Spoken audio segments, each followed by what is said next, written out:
ब्रह्म यज्ञ के जिसमें अर्पण मतलब कि स्त्रुआ आदि उपकरण भी ब्रह्म है, हवन करने का द्रव्य भी ब्रह्म है, और ब्रह्म रूपी अग्नि में होम रूपी क्रिया भी ब्रह्म है, और सर्वत्र ब्रह्म बुद्धि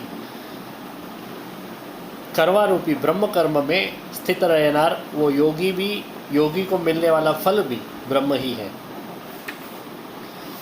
हरे कृष्ण दोस्तों, मैं दीपेन दिरावानी मेरे YouTube channel Deepen Dirawani life time daily sharings and songs में आपका हार्दिक स्वागत करता हूं। और आज का शेयरिंग सेशन है 405 और आज का टॉपिक है गीता अध्याय 4 श्लोक 24। ब्रह्मार्पणम ब्रह्म हवि ब्रह्माग्नौ ब्रह्मणाहुतम ब्रह्मैव तेन गंतव्यम ब्रह्म कर्म समाधिना। जो कृति भगवान के लिए होती है वो यज्ञ। भगवान मेरे मुख से बोलने वाले हैं, इसके लिए मेरा मुख स्वच्छ होना चाहिए। इस भावना से जो दातुन करने में आवे तो वो भी यज्ञ गिना जाता है।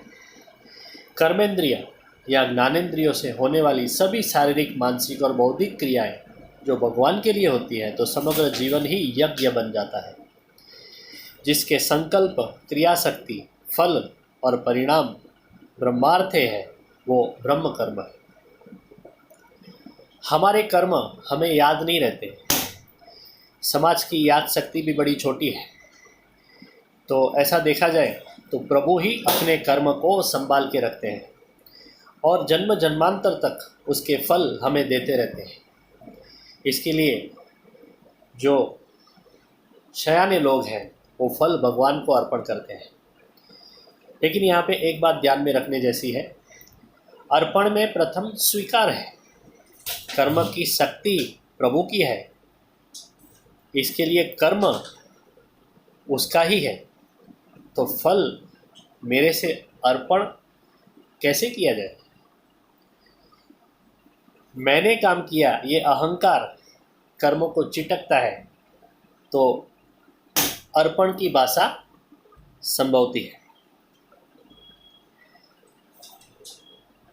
जब अर्पण कभी होता है, जब ही मैंने काम किया तो ही तो अर्पण होता है। मैंने किया ही नहीं है तो अर्पण मैं कैसे करूं? मेरा मन रमे प्रभु तुझ में, रहा मैं ही नहीं अब मुझ में। पूजन तेरा मैं कैसे करूं जब मुझे खुद मैं ना संभाल सकूं? मेरे मैं की फिक्र में हूँ मैं, रहा मैं ही नहीं अब मुझ में। तुझसे ही है अस्तित्व जगत का, विश्व सकल तेरी ही रमत है। बहता है तू ही सदा जीवन में, रहा मैं ही अब नहीं मुझ में। प्रभु प्रसाद जीवन जो प्राप्त करूं तो विश्व प्रशंसा तुच्छ है।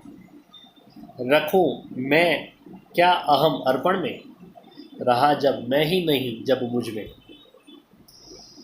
वैसे संकल्प भी जो भगवान के हैं तो कृति की जिम्मेदारी यानी कि कर्म की जिम्मेदारी अपने पे नहीं आती है।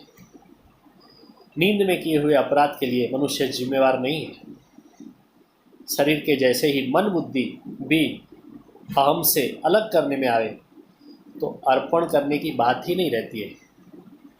जैसे सूखा पत्ता पवन की दिशा में उड़ता है, वैसी ये स्थिति है और इसका ही नाम ब्रह्म कर्म है। नन्हा बालक और उसकी माँ व्यवहार में भले अलग है, लेकिन उनके बीच भावात्मक ऐक्य होता है। माँ बच्चे को मारती है, वो उसका व्यवहार है, और फिर खुद ही रोती है, वो उसकी भावावस्था है।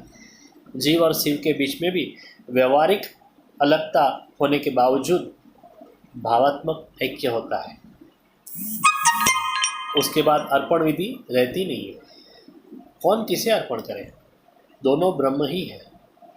उसके बावजूद भगवान उसका स्वीकार करते हैं, वही ब्रह्म कर्म समाधि। ऐसे महामानव कर्म के हिसाब से भी आगे निकल जाते हैं। कल के श्लोक का पारण करके रखेंगे। दैवमेवापरे यज्ञं योगिनः पर्युपासते ब्रह्माज्ञावपरे यज्ञ यज्ञेनैवोपजुह्यति वसुदेवसुतं देवं कंसचाणूरमर्दनं देवकी परमानन्दं कृष्णं वन्दे जगद्गुरुं। गुरुब्रह्मा गुरुर्विष्णु गुरुर्देवो महेश्वरः गुरुर्साक्षात् परब्रह्म तस्मै श्री गुरुवे नमः।